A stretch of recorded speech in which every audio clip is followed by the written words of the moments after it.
कुणाल कामरा ने योगी जी, मोदी जी, एकनाथ शिंदे जी पे भद्र से भद्र, घटिया से घटिया कमेंट करे, पर एकदम से इकोसिस्टम को फ्रीडम ऑफ स्पीच याद आ गई। उसके लिए प्रवक्ता बन के सामने आते हैं उद्धव ठाकरे और आदित्य ठाकरे। कहा जाता है हिपोक्रेसी की भी सीमा होती है, पर बेशर्मी की नहीं होती, मानसिक दिवालियापन की नहीं होती। जब खुद सत्ता में थे महाराष्ट्र में, आप जानते हैं क्या होता था? एक रिटायर्ड नेवी ऑफिसर जो भारत के लिए सेवा करता है, उसको मार मार के उसकी आंख का क्या हाल कर दिया था। वो आंख की लाली, वो आंख का खून, वो आंख जो जा सकती थी, सिर्फ इसलिए एक मीम को फॉरवर्ड कर दिया था। वो आज फ्रीडम ऑफ स्पीच की बात करते हैं। कंगना रनौत का घर तोड़ने आ गए थे और चौड़े में लिखा था अखबार के अंदर, उखाड़ दिया। अखबार कौन सा? जो इनका अखबार है सामना। और कुणाल कामरा जो आज बात कर रहे हैं उस बात पे खुश हो रहे थे, बुलडोजर शेयर कर रहे थे संजय राउत के साथ। तब कहां गई थी फ्रीडम ऑफ स्पीच? या फिर जब एक एक्ट्रेस केतकी को, एक महिला को जेल में डाल दिया था क्योंकि इनके इकोसिस्टम, इनके गठबंधन के शरद पवार जी पे उसने कुछ कमेंट कर दिए थे, तब कहां गई थी फ्रीडम ऑफ स्पीच? पर रुकिए, एज अ लॉयर आपको बताने जा रहा हूं, क्या कुणाल कामरा पे कुछ हो सकता है? क्या कुछ लीगली होना चाहिए? पर एज समबडी जो मीडिया भी समझता है, सोशल मीडिया भी समझता है, आपको बताने जा रहा हूं कि क्या आप कुणाल कामरा की गेम समझ रहे हैं?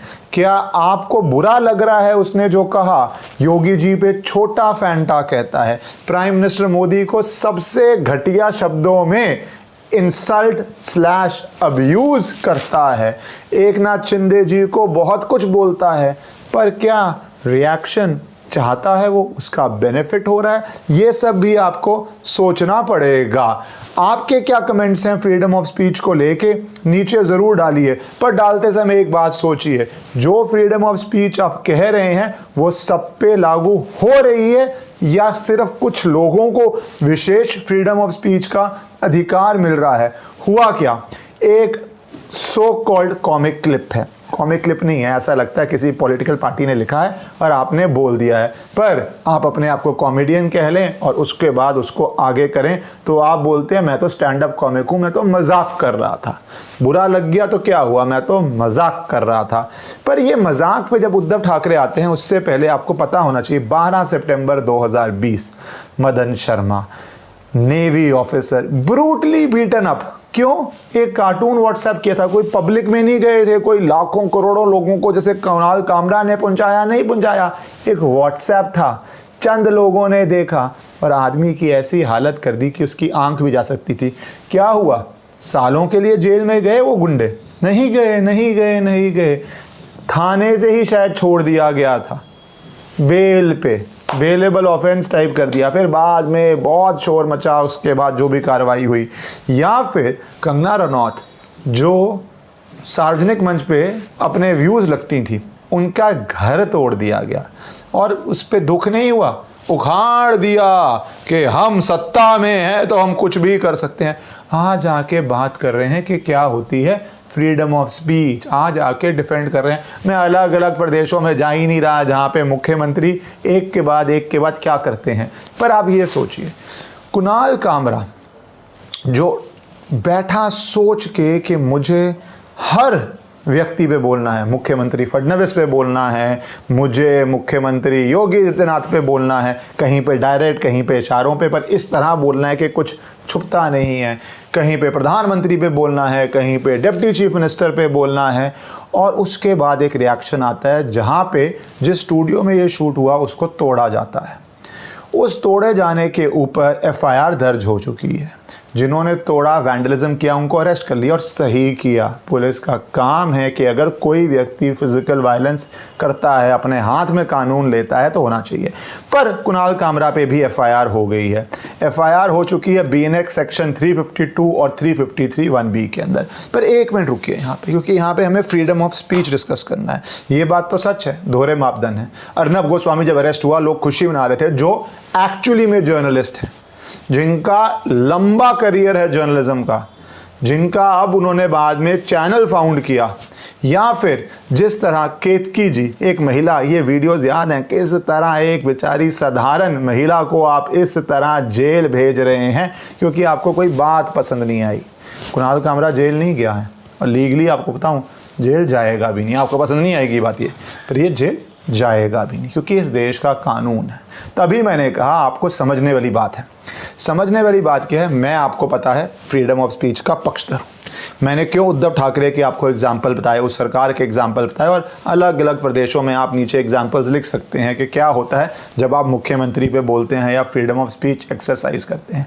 पर यूजली वो हो जाता है साधारण आदमी के साथ। क्यों साधारण आदमी कहता हूँ? क्योंकि पुलिस एकदम से जाती है, दबोच लेती है, जेल में डाल देती है। नहीं करना चाहिए, कतई नहीं करना चाहिए, पर होता है, रियलिटी है। और ये सारा इकोसिस्टम जो आज फ्रीडम ऑफ स्पीच की बात कर रहा है, मुंह में इनके दही जम जाती है।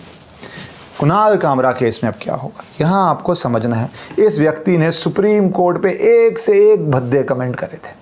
क्यों करे थे? सैफरन ही दिखा दिया था सुप्रीम कोर्ट को। क्यों? अर्नब गोस्वामी को बेल दे दी। एक मिलिट्री कमांडो रेड की तरह आप अरेस्ट करते हैं क्योंकि वो सवाल पूछ रहे थे उद्धव ठाकरे से, तो अरेस्ट कर देते हैं और ये सपोर्ट करता है। फिर सुप्रीम कोर्ट के जजेस पे कमेंट करता है, फिर उस समय के चीफ जस्टिस से सीनियर जजेस पे कमेंट करता है, किसी को नहीं छोड़ता अपनी तरफ से। तो मोस्ट सुप्रीम जो कह रहा होता है सुप्रीम कोर्ट पे, कंटेम्प्ट केस होता है, कंटेम्प्ट केस चल रहा है। पर इसकी मानसिकता आप समझिए जिसके लिए मैं ये वीडियो बनाने आया हूँ। मानसिकता इसकी है कि कई लोग इररेलेवेंट होते हैं। सड़क पे बैठा शराबी कुछ भी बोलता रहता है, क्या फ़र्क पड़ता है? कुछ नहीं फ़र्क पड़ता। पर आप ये कुणाल कामरा को जब रिएक्ट करते हैं, अटेंशन देते हैं, तो इसकी दुकान चलती है। क्या आप ये गेम समझ रहे हैं? दुकान कैसे चलती है? क्योंकि एक लॉबी हमेशा रहेगी जिसको कॉमेडी नहीं चाहिए, जिसको एक पॉलिटिकल स्पीच चाहिए, और वो पॉलिटिकल स्पीच भी नहीं है, पॉलिटिकल स्पीच भी बहुत ज़रूरी है, जिसको गाली गलौज और लोएस्ट लेवल पे जाके गंदे गंदे कमेंट चाहिए उन नेताओं पे जिनको वो पसंद नहीं करते। पर क्या ऐसे कमेंट अपराध बन जाते हैं? क्या ऐसे कमेंट करने से आपको जेल हो सकती है? तो मैं आपको प्रेडिक्शन दे रहा हूं जो मेरी लीगल समझ है उसकी तरफ से, कि कुणाल कामरा जैसे को जेल नहीं होती, क्योंकि वो फ्रीडम ऑफ स्पीच की नीचे कवर्ड हो जाता है। और होती भी है, कभी कोई अरेस्ट कर भी ले तो 1-2 दिन, 4 दिन, 5 दिन का होता है, बाद में आपको मिलेगा ही मिलेगा, क्योंकि एक स्पीच ही तो है। पर दुकान कितनी चल जाती है, हज़ारों लाखों रुपए आप फिर स्टेज शो से कमा लेते हैं, क्योंकि वो लोग तो रहेंगे जिनको गाली अच्छी लगती है, वो तो रहेंगे जिनके लिए जब आप यूरोप जाएंगे या यूएस जाएंगे आपको प्लेटफॉर्म मिल जाएगा। अर्नब गोस्वामी के साथ मैं रिपीट कर रहा हूँ, फ्लाइट में फिजिकली अग्रेसिव हो गए थे, फिजिकली उनकी स्पेस में घुस गए थे, फ्लाइट बैन हुआ, क्या फ़र्क पड़ा? आपको और पैसा कमाया गया, और पैसा कमाया गया। तो मेरा तो मानना इस पर बहुत साफ है कि कोई ऐसा करता है तो बेस्ट स्ट्रैटेजी होती है इग्नोर करने की। प्रधानमंत्री मोदी में वैसे बहुत स्ट्रैटेजी है, वो यूजली इग्नोर ही करते हैं। यहाँ पे पर उन्होंने बोल दिया महाराष्ट्र में deputy chief minister Eknath Shinde पे, वहाँ पे अलग चलता है, शिवसेना है। शिवसेना ने तो बहुत बारी किस तरह प्रोटेस्ट और किस तरह विरोध किया है ये सबको पता है, कुणाल कामरा को भी पता चल गया था। कहते हैं ना करम, कंगना के घर टूटने पे आप बहुत खुश हो रहे थे, तो आपने जिस स्टूडियो पे किया वहाँ पे भी अब कहा जा रहा है जो जो इलीगल बना है उस पर एक्शन हो रहा है, वहाँ भी टूटेगा। वो टूटना भी चाहिए अगर इलीगल बना है तो। आप अपने कमेंट नीचे कीजिए कि अगर कोई सिर्फ पब्लिसिटी के लिए पैसे कमा रहा था, एक वीडियो रिलीज़ करता है, उसको इग्नोर कर देना बेटर टैक्टिक है। कानून हाथ में लेना तो अपराध है ही है, जिन्होंने वैंडलिज्म किया उनके ऊपर एफआईआर दर्ज हो ही गया है। तीसरा वे कि कुणाल कामरा पे एफआईआर्स करो और लीगल प्रोसीडिंग्स करो जिसमें अरेस्ट बहुत अनलाइकली है, होगा भी तो 2-4 दिन में बेल हो जाएगी, पर उसकी पब्लिसिटी उसको करोड़ों रुपए का लाभ देगी। और अगर आप इग्नोर कर देते तो शायद कोई रिएक्ट ही नहीं करता, कहीं तक पहुंचता ही नहीं। एक बारबरा स्ट्राइसेंड इफेक्ट कहते हैं, जहाँ पे बारबरा स्ट्राइसेंड जब नई नई सैटेलाइट्स आई थी उसके घर की फ़ोटो चढ़ाई थी, किसी वेबसाइट में डाल दी, 200, 500, 1000 लोगों ने देख ली, उन्होंने कोर्ट केस कर दिया कि ये फ़ोटो मत ली जाए।